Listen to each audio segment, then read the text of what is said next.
Então aí, ó, Estudo Bíblico Sena 2024, Base da Fé Cristã, aula 3. Temos como texto base 2 Timóteo 3,16. Vamos ler juntos aí, ó, 1, 2, 3 e... Toda a Escritura é inspirada por Deus e útil para o ensino, para a repreensão, para a correção, para a educação na justiça. E a nossa aula de hoje leva esse nome. A que Deus se assemelha? Ao que Deus se assemelha? É difícil para nós falarmos quem é Deus. Você consegue, assim, se alguém pegar você, colocar você aqui, assim, dar o microfone na sua mão e falar assim, me diz quem é Deus.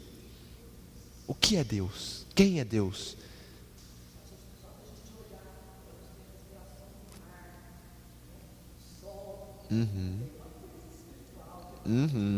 Joia, sim. Exatamente. Então talvez a gente vai tentar falar isso, né? A gente vai falar assim, Ele é o Criador de todas as coisas, Ele é amor, né? E talvez aí a gente fique meio assim, que mais que eu falo?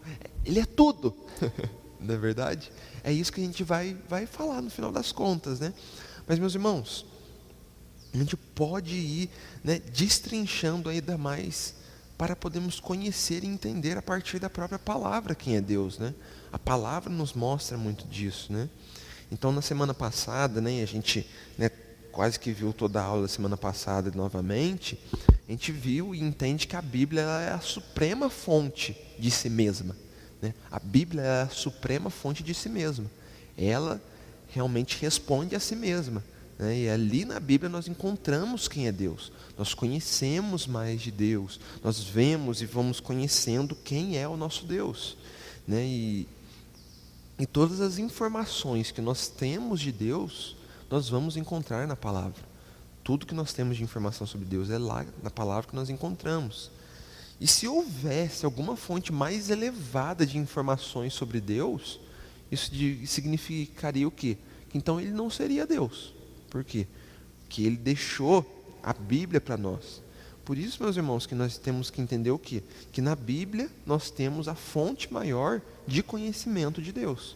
Por quê? Porque não tem um outro local que nós conseguimos encontrar sobre Deus além da palavra, né? Que nós conseguimos encontrar tanto sobre Deus ou falar tão majestosamente de Deus do que a Bíblia. É nela que nós encontramos, né? Assim, e conseguimos conhecer mais do nosso Criador, do nosso Deus. E para nós conhecermos mais sobre Ele, nós precisamos saber o que Ele diz sobre Ele mesmo na Bíblia, né? Que é na Bíblia que nós vemos, pois ela é a palavra de Deus. Então, primeira parte aí em negrito da nossa folha, Deus existe.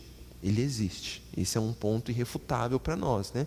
Então, o primeiro pontinho, ó, diz assim, a Bíblia simplesmente parte do princípio de que Deus existe. O primeiro versículo da Bíblia, que é Gênesis 1, diz, né? No princípio Deus criou os céus e a terra. Apresenta de modo natural Deus como Criador, sem dar qualquer prova de sua existência ou ações. Então a Bíblia, ela não está focada em nos mostrar que Deus existe. Ela já inicia falando que Ele existe, ponto, acabou. Entende? O foco da Bíblia em momento algum é nos mostrar de onde que Deus veio, né, se alguma coisa criou Deus ou algo assim, não. Apenas nos mostra o quê? Que Ele existe, Ele é antes de todas as coisas e Ele é o Criador de todas as coisas. É isso que a palavra nos mostra, né?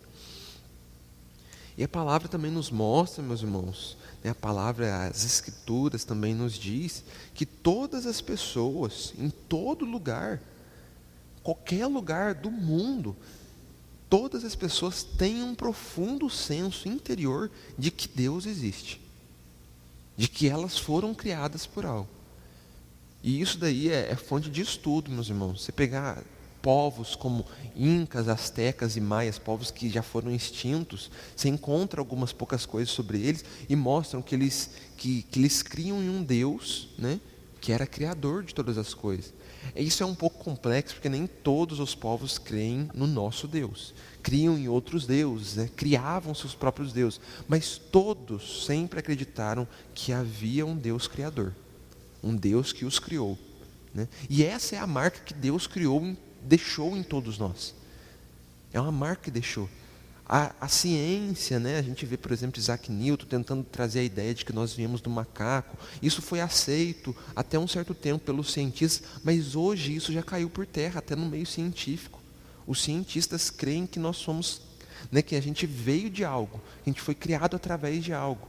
Né? Os cientistas hoje, os maiores cientistas que tem hoje, muitos deles creem que existe um ser supremo que criou todas as coisas. E isso é uma marca que Deus deixou em todos nós. Deus deixou essa marca em todo ser humano, de que nós fomos criados. Né? Nós fomos criados por um ser superior. Muitos não sabem quem Ele é, né? Mas nós sabemos, é o nosso Deus, o Criador dos céus e da terra, que enviou o seu Filho Jesus na época necessária, no momento exato, para vencer a morte, vencer o pecado e nos dar liberdade para chegar ao Pai novamente. Nós sabemos quem Ele é, né? E lá em Romanos capítulo 1, meus irmãos, versículo número 19, Paulo escreve que é manifesto entre nós, porque Ele se manifestou, porque Deus se manifestou em nosso meio. Então Deus existe, por quê? Porque Ele se manifestou. E como nós temos a certeza que Ele se manifestou? Através de Cristo Jesus. Em Cristo Jesus nós vemos a manifestação máxima de Deus Pai em nosso meio. Porque o próprio Jesus diz, né? Se vocês querem conhecer ao Pai, vocês precisam, né, passar pelo Filho. Se você conhece o Filho, você conhecerá o Pai. Se você quer conhecer o Pai, você precisa conhecer o Filho. Então a manifestação máxima da existência de Deus é Cristo Jesus. Amém? Então, ainda que muitos hoje não reconheçam que Deus existe, Paulo diz que eles não reconhecem por quê? Lá em Romanos capítulo 1, versículo de número 25, Paulo escreve assim, ó. Escreve desse jeito assim, ó. Eles trocaram a verdade de Deus pela mentira. Então muitos não acreditam em que Deus existe, por quê? Porque eles trocaram a verdade pela mentira. Simples assim. É o que Paulo escreve lá em Romanos, né? O povo, a humanidade preferiu a mentira do que a verdade, que foram criados por um Deus criador, supremo, acima de todas as coisas. Então as pessoas rejeitaram essa ativa, e eles rejeitaram ativa e voluntariamente alguma verdade acerca do caráter de Deus. Por isso não creem em Deus, mas nós sabemos que Ele existe, e nós temos convicção que Ele existe. O próximo pontinho diz assim, ó, muitos se convenceram de que não há lugar para Deus em sua vida, como diz Salmos capítulo 10, de número 10, versículo de número 4, né? Em Salmos 10, 4 nós vemos o salmista escrevendo sobre isso. Muitos se convenceram de que não há lugar para Deus em sua vida, e vivem assim, né? Por quê? Por causa do pecado. Desde quando o pecado entrou no mundo, o homem começou a criar deuses para, né, alisar o seu próprio ego, acariciar seu próprio ego, ou decidiram não crer em nada, crer em si mesmo, que é tão pior quanto, né? Porque você crer em si mesmo, meus irmãos, é uma vida perdida, né? Crer que você consegue, né, é muito difícil, é muito pior de qualquer outra coisa, né? Então, sendo assim, meus irmãos, crer em Deus, né? Muitos dizem que é uma cegueira, né? Muitos dizem, né? Que em Deus é uma cegueira. Mas crer em Deus, meus irmãos, não é nenhuma fé cega, né? Crer em Deus muito pelo contrário, né? Crer em Deus é o que? É viver uma vida baseada naquilo que vemos na Bíblia e também no dia a dia. No dia a dia nós conseguimos enxergar o nosso Deus agindo, né?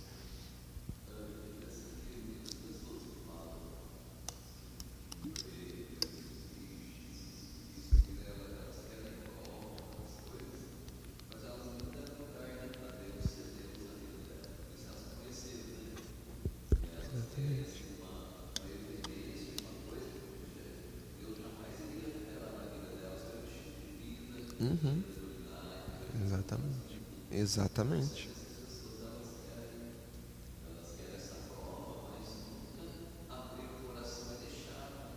Uhum. Uhum. Exatamente. E aí, meus irmãos, o livro de Jó, né, tá aí para isso, para nos mostrar, né, Que independente das circunstâncias, Deus ele age, né? Ele faz algo, ele transforma, né? E muitas vezes as coisas não vão acontecer da maneira como a gente deseja, né? E aí até entra nesse ponto, né? Tem gente que se frustra com Deus, né? Se frustra com Deus, né? Se frustra com Deus e para de crer em Deus ou não crê em Deus por conta disso, né? Mas é o quê? Que estão se frustrando consigo mesmo, né? Então entra muito naquilo que o pastor Francisco falou também, né? São pessoas que, né, criaram uma ideia de Deus e não viram Deus agindo conforme as vontades delas e se frustraram, né? E aí o livro de Jó entra e rebate isso, né? Realmente os nossos planos, as nossas vontades são frustradas. Oi? Que nem conheceram verdadeiramente, né? Esse tempo atrás eu estava tendo uma conversa com uma pessoa e ela estava assim, ela falou sobre isso, né? Né, eu vi coisas que não aconteceram na minha vida, né, que eu pedi para Deus, então eu me frustrei. Uma pessoa falou isso para mim, né? E ela se tornou ateia, né? Essa pessoa, esse rapaz. E eu falei para ele assim, realmente não tem como. Claro, né? Assim, falando de forma mais breve aqui, né? Foi uma conversa longa que a gente teve. Eu falei, não tem como, você querer colocar os seus planos e dizer que isso era a vontade de Deus para sua vida. Não tem como isso acontecer, né? Você se frustrou consigo mesmo, não com Deus, porque você agiu de uma forma, muitas vezes. Exatamente. Muito bem visto.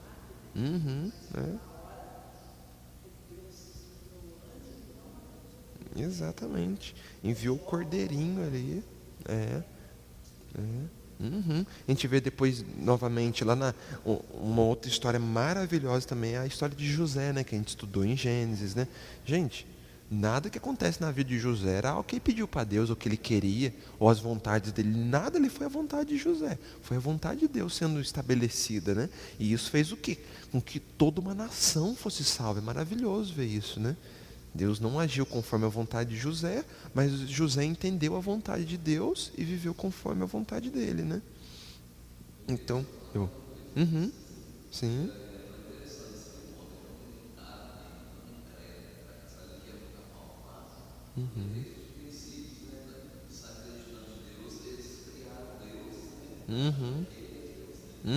exatamente, exatamente. O homem, ele é muito bobo.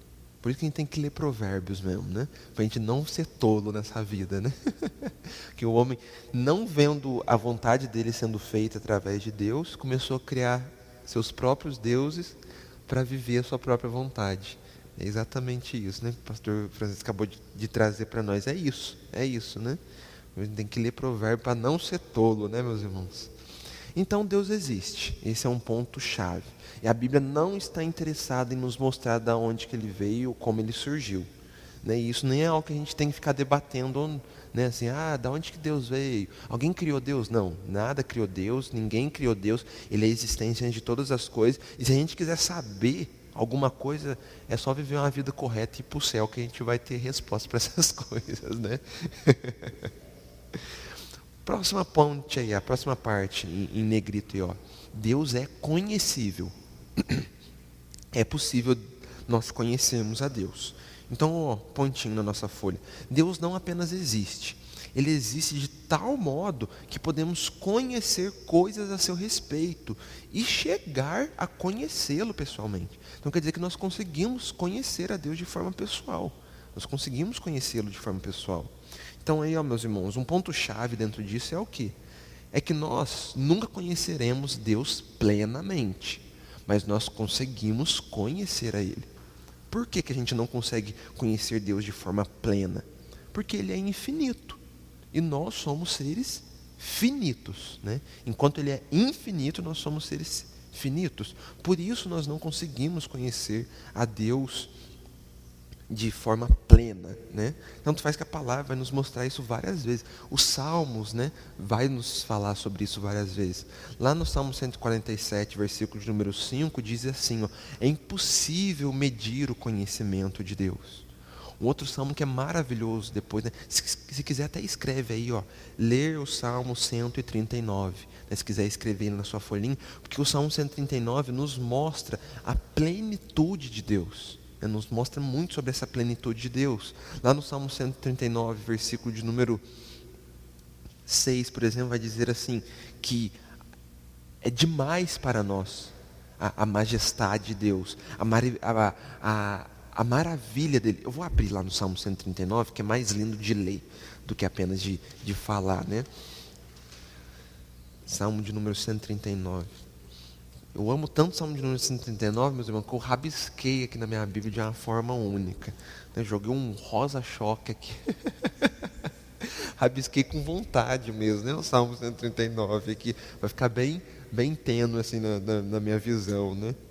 Era o único marca-texto que eu tinha na hora ali na mão, então, estudando o Salmo 139 foi o que eu escrevi, ó. Vou ler todo ele, porque é muito lindo, ó.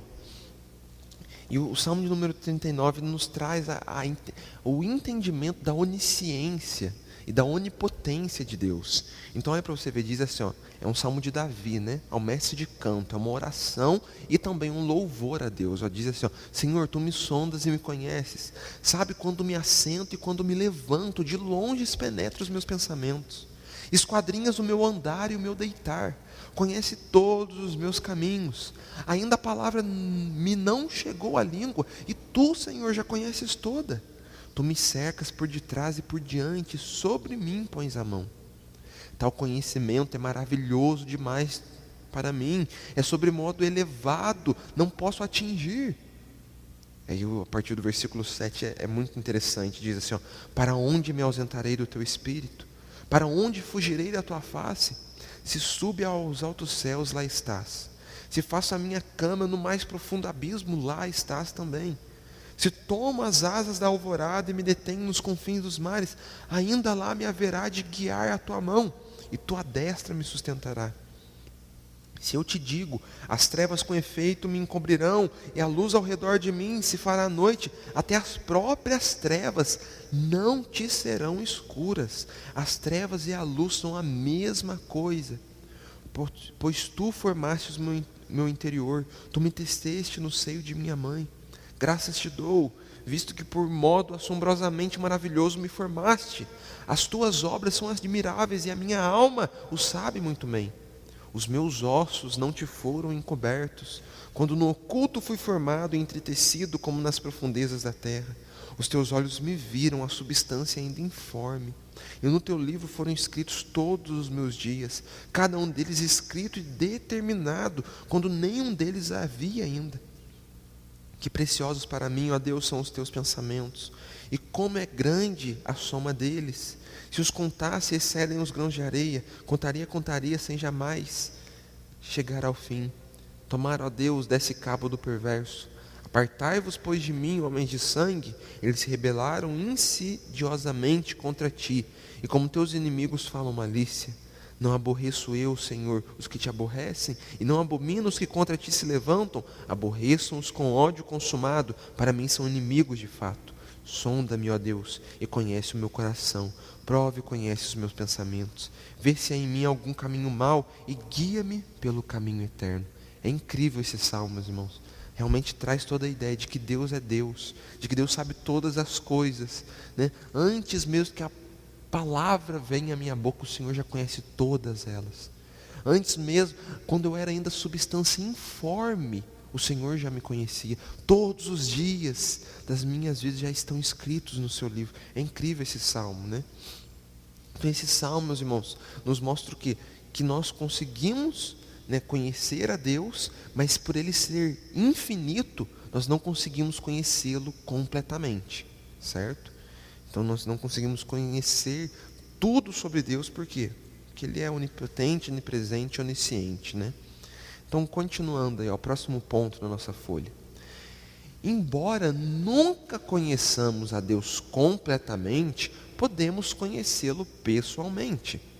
Jesus disse que a vida eterna é encontrada ao conhecermos a Deus e tomarmos ciência de que Ele é o único Deus verdadeiro que o enviou, né? Em João capítulo 17, versículo 3 diz isso. Isso é muito melhor do que simplesmente conhecer sobre Deus. Em Jeremias capítulo 9, versículo número 24, Deus diz: mas quem se gloriar, glorie-se nisto, em compreender-me e conhecer-me. Então nós podemos conhecer a Deus. E nós conseguimos conhecer a Deus de que forma? Como eu já disse, não de forma plena, mas nós conseguimos conhecer Ele pessoalmente. Por quê? Porque, meus irmãos, nós vemos na palavra, na Bíblia, que Deus ele fala sobre si mesmo. Ele fala muito sobre si mesmo. Por exemplo, Deus ele diz que Ele é amor, em 1 João 4,8. Ele nos diz isso: eu sou amor. Na palavra também nós vemos que Jesus, em 1 João capítulo 1, versículo número 5, Ele nos diz o quê? Que Ele é a luz. Então nós temos esse entendimento. Nós conseguimos entender que Ele é a luz.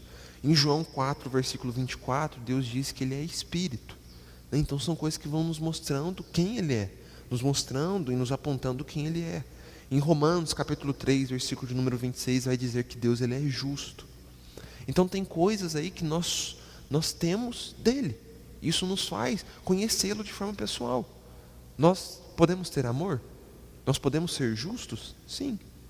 Nós podemos ser essas coisas. Tem como nós sermos essas coisas. Sendo assim, o quê? Nós conseguimos conhecer a Deus de forma pessoal, a partir daquilo que Ele entrega a nós, a partir daquilo que Ele compartilha conosco, nós conseguimos conhecer a Deus. Agora, Deus ele é onipresente, Ele consegue estar em todos os locais ao mesmo tempo. Isso nós não conseguimos ser. Por isso nós não conseguimos conhecer a Deus de forma infinita.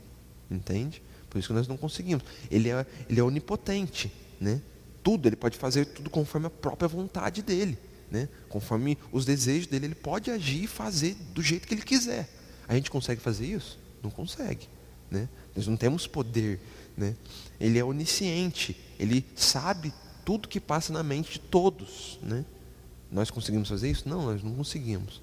Então entende? Por isso que a gente não consegue conhecer a Deus completamente. Por quê? Porque tem coisas, tem atributos que Ele não compartilhou conosco, E esses atributos são apenas dEle, E isso faz Ele ser um ser único, Mas a gente consegue conhecer Ele pessoalmente por aquilo que Ele compartilha conosco, que Ele nos deu, que Ele nos entregou, que nos faz ser imagem e semelhança dEle. Amém, meus irmãos? Glória a Deus. Então, próximo ponto aí, há um enorme valor em conhecer os atributos de Deus, pois neles encontramos as verdades a respeito de Deus, as quais Ele quer que conheçamos. Então, ser amor, ser justo, ser caridoso, tudo isso são coisas que Deus ele compartilha conosco, que faz parte de quem Ele é, mas Ele compartilha conosco, e faz com que nós o conheçamos cada vez mais e mais. E a próxima parte, e como seres criados para a glória dEle, podemos glorificá-lo ao imitá-lo e mostrar semelhança com seus atributos, Então, meus irmãos, se nós queremos glorificar a Deus, se nós queremos viver para a glória dEle, nós devemos fazer o quê? Imitar ao Senhor. Em tudo aquilo que Ele nos entregou, tudo aquilo que Ele compartilhou conosco, todos os atributos que Ele nos compartilhou, nós glorificamos quando nós imitamos a Ele. Então, por exemplo, quais são atributos de Deus que nós conseguimos realmente viver? As bem-aventuranças, por exemplo, Várias semanas a gente veio conversando sobre as bem-aventuranças, E são atributos que tem no próprio Deus. Tudo aquilo que nós vemos ali nas bem-aventuranças são coisas que Jesus é, 100%. Quando nós fazemos o quê? Quando nós imitamos aqueles atributos que Deus compartilha conosco, quer dizer o quê? Que nós estamos glorificando a Deus. Que nós estamos buscando ser como Ele é, vivendo para a honra e para a glória dEle. Amém? Glória a Deus. Meus irmãos, vamos fazer uma pausinha aí, 5 minutinhos para a gente tomar um cafezinho aí, e a gente retorna e faz aí mais um ou dois e finalizamos. Amém? Então, meus irmãos, vamos ver mais um dos pontos aqui e depois a gente finaliza nesse ponto que nós veremos, Então aí, Deus é independente. Então a gente viu que Deus é existente, e ponto, a Bíblia não fica querendo mostrar de onde ele veio, só que ele existe antes de todas as coisas. Ele é conhecível, e a gente consegue conhecê-lo a partir de praticar aquilo que ele nos ensina, né? Praticando aquilo que ele nos entregou, né? Aquilo que ele compartilhou, os atributos que ele compartilhou conosco. Cada vez que a gente foca em ser mais parecido com ele, mais nós conhecemos dele. E agora que Deus é independente. Como assim independente? O pontinho diz assim, ó: a independência de Deus significa que ele, de fato, não precisa de nós ou de nada mais na criação para o que quer que seja. Então ele é independente. Deus, ele não precisa de nós. E essa é uma frase muito interessante. Ele não precisa de nós, é nós que precisamos de Deus, né? É nós que precisamos dele. Então, meus irmãos, Deus, ele não nos criou, né? Isso daqui talvez você já deve ter ouvido, mas, né, trazendo aqui, Deus, ele não nos criou porque ele estava solitário, né? Ou necessitava da companhia de outras pessoas. Não foi por isso que ele nos criou, né? A existência pessoal de Deus sempre foi perfeita, né? Deus sempre foi perfeito. A existência dele sempre foi perfeita, completa e satisfatoriamente feliz em si mesma, né? E Paulo até nos diz lá em Atos capítulo 17, versículos 24 e 25, da seguinte maneira, Paulo escreve lá assim, ó: o Deus que fez o mundo e tudo que nele há, não habita em santuários feitos por mãos de homens. Ele não é servido por mãos de homens como se necessitasse de algo, porque Ele mesmo dá a todos a vida, o fôlego e as demais coisas. Então, isso nos mostra que Ele não depende de nós. Nós que dependemos dEle para tudo. Para nos mantermos de pé aqui agora, nós necessitamos de Deus. Precisamos dEle, né? Então o próximo pontinho diz aí, ó: Deus sempre existiu, Ele não foi criado, Ele nunca passou a existir. O salmista escreve: antes de nascerem os montes e de criares a terra e o mundo, de eternidade a eternidade, Tu és Deus. Salmos 92, né? Então, meus irmãos, Deus, Ele não é dependente de ninguém ou de coisa alguma. Ele não depende de nada, de ninguém, para nada. Por ser Deus, ele nem mesmo poderia depender de alguma coisa, entende? Porque ele é necessário, ele já tem a sua própria necessidade, ele já se faz necessário em tudo e para tudo. Então, ele não depende de ninguém, não depende de nada, né? O que realmente acontece é que é a criação que precisa ser dependente dele. Nós precisamos depender de Deus. Nós precisamos viver para Ele, estar nele. É nós que precisamos, né? Tanto faz que lá em Romanos capítulo 11, versículo de número 36, diz assim, ó: pois dele, para Ele, são todas as coisas, né? Dele, para Ele são todas as coisas. Então, que a gente possa sempre lembrar disso, né? Ele é dependente. Não é Ele que precisa de nós, é nós que precisamos dEle. Nós que necessitamos da presença de Deus nas nossas vidas, nos nossos corações, em tudo que somos. Mas é algo muito interessante, olha para você ver. O próximo pontinho. Sofonias, né, o profeta Sofonias diz que Deus se regozijará em você com brados de alegria, né, em Sofonias 3,17. Embora Deus não precise de nós, Ele nos permite levar alegria ao seu coração, alegria que resulta em louvor. Isso é um sinal de verdadeiro significado. Então, meus irmãos, por mais que Deus não necessite de nós, Ele mesmo assim tem um relacionamento conosco, e até o profeta Sofonias escreve, né, que Ele se regozija em nós com brados de alegria. Ele é feliz pela sua criação, e todas as vezes que nós nos lançamos e fazemos a vontade dEle, isso enche o coração de Deus de alegria, né? Isso alegra o Senhor. Quando nós vivemos dependentes dEle, isso alegra o Senhor. E essa alegria o que? Resulta em louvor, como eu escrevi aí, né? Isso é louvor para a glória de Deus. Mantermos sempre o nosso Deus contente, né, conosco, né, dessa maneira. Todas as vezes que nós realmente nos colocamos debaixo, à mercê da vontade dEle, vivemos conforme a vontade dEle, isso alegra o coração do nosso Deus. Por mais, meus irmãos, e a gente vai ver isso mais para frente, por mais que a gente não consiga dizer, né, que o nosso Deus ele tem rosto, boca, nariz, porque ele é um ser transcendente, né? Ele vai além disso, né? E tem gente que pode dizer, mas nós não somos imagem e semelhança dele, mas imagem e semelhança não significadamente que ele tem um corpo como o nosso, né? A palavra não nos mostra especificamente isso, né? E todas as vezes que fala, né, os olhos de Deus estão em nós, né, o aroma suave subia e adentrava suas narinas e o deixava contente. Todas as vezes que a gente vê esse tipo de coisa, não quer dizer necessariamente, a palavra não está tentando trazer a ideia de que ele tem um corpo como o nosso, né? Isso era porque era a maneira mais fácil do homem entender, né? Do homem entender, né? Então, alegrar o coração de Deus, como eu estou dizendo aqui, não significa que Deus tem um coração como o meu e o seu, né? Que bombeia sangue dessa maneira, né? A palavra não nos deixa nada disso claro, né? Que a gente é igual a Deus nesse sentido, mas sim sobre que nós somos igual a Deus naquilo que Ele nos entregou, né? Naquilo que são os seus atributos entregues a nós. Nisso nós somos imagem e semelhança dEle. Certo? É isso que a palavra tenta nos entregar. E eu vou ir mais um aqui, meus irmãos, que é o próximo aqui, que Deus é imutável. Deus é imutável. Então, um pontinho aí, ó. Deus é imutável, mas não de todas as maneiras que possamos pensar que Ele seja. Em vez disso, Ele é imutável apenas das maneiras pelas quais as Escrituras nos diz que Ele é imutável. Deus é imutável em seu ser, atributos, propósitos e promessas. Deus não volta atrás, meus irmãos, nos seus atributos, propósitos, promessas e em seu ser. Então ele é imutável nesse sentido. Malaquias 3:6 diz assim, ó, de fato eu, o Senhor, não mudo. Está escrito lá, Malaquias 3:6. De fato eu, o Senhor, não mudo. Então, meus irmãos, Deus ele permanece o mesmo e sempre permanecerá.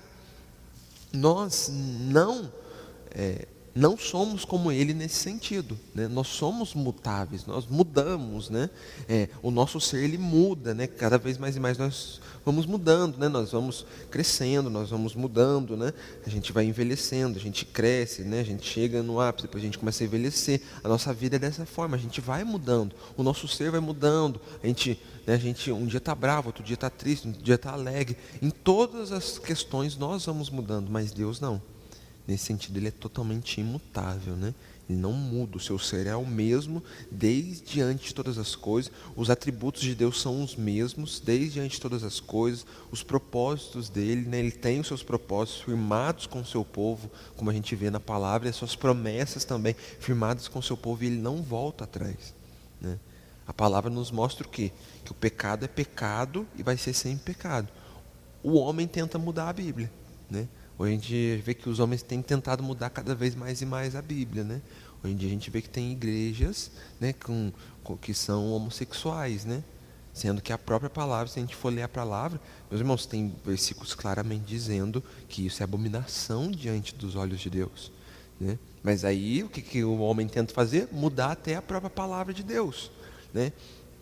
Por que eu estou trazendo isso, né? Para mostrar que nós tentamos, e nós somos, né, tentamos até mesmo mudar as promessas de Deus, né? Mudar aquilo que Ele traz para nós, os propósitos de Deus, mas eles são imutáveis, ok? Então, o próximo pontinho, ó. Deus é imutável em seus propósitos. Uma vez que Ele determine que fará algo, aquilo será feito. Salmo 33:11 diz: os planos do Senhor permanecem para sempre, os propósitos do seu coração por todas as gerações. E o próximo pontinho, Deus também é imutável em suas promessas, como está escrito em Números 23:19. Deus não é homem para que minta, nem filho do homem para que se arrependa. Acaso Ele fala e deixa de agir? Acaso Ele promete e deixa de cumprir? Não, né? Então é isso que está escrito em Números 23, né? Ele não mente, ele não é filho do homem para mentir, né? Ele não é homem para mentir, nem filho do homem também para que se arrependa, né? E aí até em Números aí, Moisés traz essas duas perguntas, né? Acaso ele fala e deixa de agir? Acaso ele promete e deixa de cumprir? Não. Então isso nos mostra o quê? Que Deus ele é imutável. Os propósitos deles foram, são e sempre serão os mesmos. As promessas deles foram, são e sempre serão as mesmas para o seu povo. Amém, meus irmãos?